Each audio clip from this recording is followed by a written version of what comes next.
Welcome back, amigos. In today's video, we're going to replace the C-hubs on the Element Enduro with some SSD aluminum ones. Stay tuned.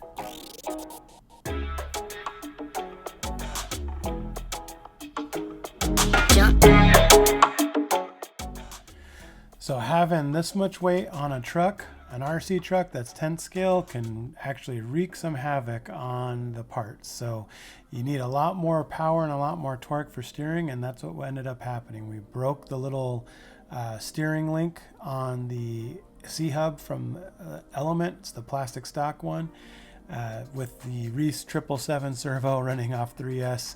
Plenty of power, it just popped it right off. So first off, what we're going to do is we're going to remove the link that goes to the servo. Pretty easy stuff, just straightforward. You know, one thing is when you take it off, just make sure you know where all your parts are. Swing it out of the way, and the next part is the part that actually broke. So it's the pitman arm that broke. Lots of force on there with all the weight.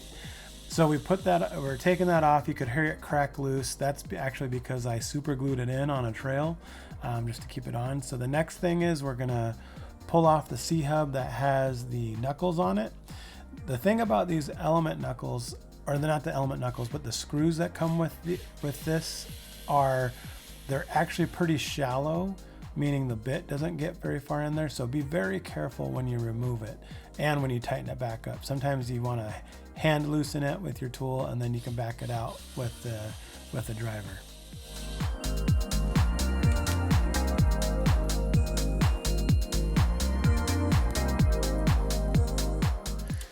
So I don't know if this happens to you, but it seems to happen to me all the time. The metal hex head that I use, or the metal hex that I use for the wheel, always seems to get stuck on the axle.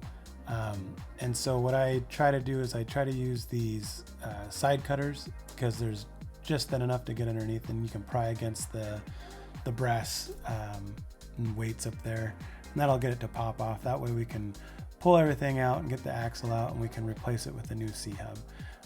You might need to kind of not force it, but have a little bit of pressure to pop it out after everything's been seated in there. This truck's done quite a few miles, probably since last summer. I would say 15 to 20 miles since I last rebuilt it. But here's the SSD C-hub. It's super nice. One of the things that I really like about it is that it's got a dual shear kind of clamp over the splines, so it really gets locked into place, and it's threaded into aluminum. Really makes it so that it won't strip out, it won't pop out. And then the biggest part is that pitman arm goes into an aluminum mounting point, so it makes it super nice. Just make sure when you put this back in that you want to make it line up perfectly vertical. Maybe sometimes you have to look down the side. And so what I'm doing here is I'm just making sure it's lined up with the truss on the existing axle, and that'll help make sure everything's lined up, especially when you do the other side. That way nothing's clocked forward or backwards.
So the nice thing about this is it's a really pretty straightforward upgrade, and I definitely do think it's an upgrade.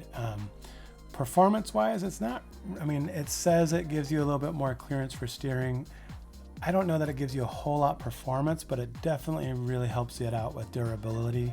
The idea that you won't be breaking off the ear that it screws onto, or that it won't strip out.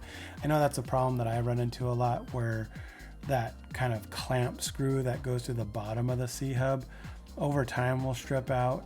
Same with like the AR60s. The AR60 axles, they have that kind of set screw that goes in, and that likes to strip out a lot. These Trio brass things are awesome, or brass knuckles, I guess, I don't know what you would call them, are really awesome. The bearings are pretty, it's kind of a tight fit, so sometimes what I have to do is I have to take the brush out and clean it out a little bit so I can actually get that bearing to fit. Every now and then I'll put something in it, soapy water, simple green, something like that, so that it'll slide in. But I don't always recommend using a hammer, but as long as you can hit it flat and easy and you're not like really jamming it in, you'll be fine. Just don't like take big whacks at it.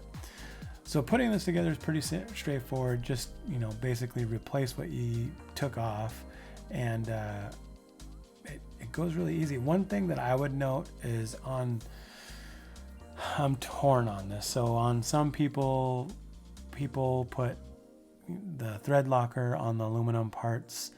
I agree with that, but at the same time, I don't like it, because if I ever take it apart, then it's, sometimes you run the risk of breaking the threads on your aluminum part.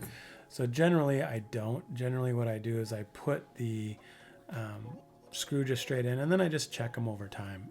After the first couple runs, I'll go through and check it, make sure nothing's backing out.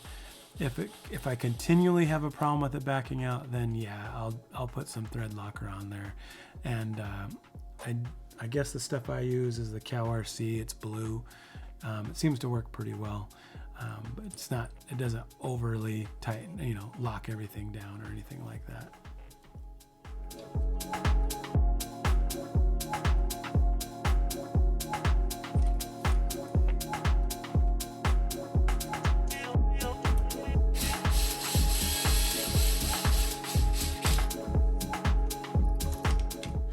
So what kind of upgrades do you do in your situation with the, if you're doing more trailing and not actually competition, what kind of upgrades do you see fit for your vehicles? I know with these Enduros, sometimes weight down low really helps out. Sometimes it's kind of counterproductive if you put too much on it.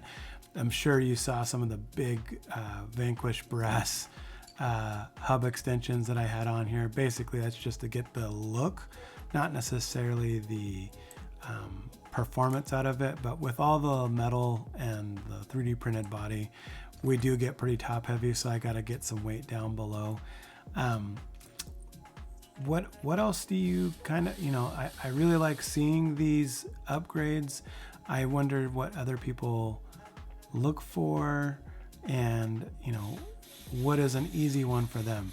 For me, this kind of rebolt, take things off and put back on is super quick, super easy, and it makes a big difference in my eyes.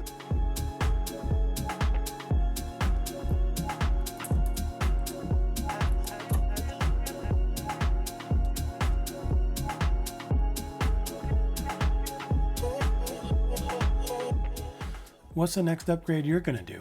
Are you going to do something like wheels and tires? Are you going to do something more like this? I've been really interested in maybe possibly getting the whole aluminum axle housings that SSD has. Those seem pretty cool. They'd really fit the look and finish of this. I really like the gray color that the SSD stuff comes in. It's kind of like a smoked out anodized aluminum. Are you thinking about doing a motor swap, ESC swap? Let me know in the comments.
amigos, I'm very excited to wrap this one up, and I'm excited what I'm going to do with it next. So if you've noticed, I haven't put the wheels and tires back on because I have a little bit of an upgrade that I am going to do with the wheels and tires, something that probably fits the look of this vehicle a little bit more. Are you planning on doing, oh, got to tighten up that pitman arm mount. That's something that, like I said, you kind of go through and check everything as you go. Are you planning on doing an Element Enduro build anytime soon? If you are, let me know. Let me know if you have any questions or if you have any kind of ideas that you want to do upgrades, and I could sure help you out on which direction or how to get it done. Until next time, amigos, I hope you enjoyed this, and I hope to see you soon.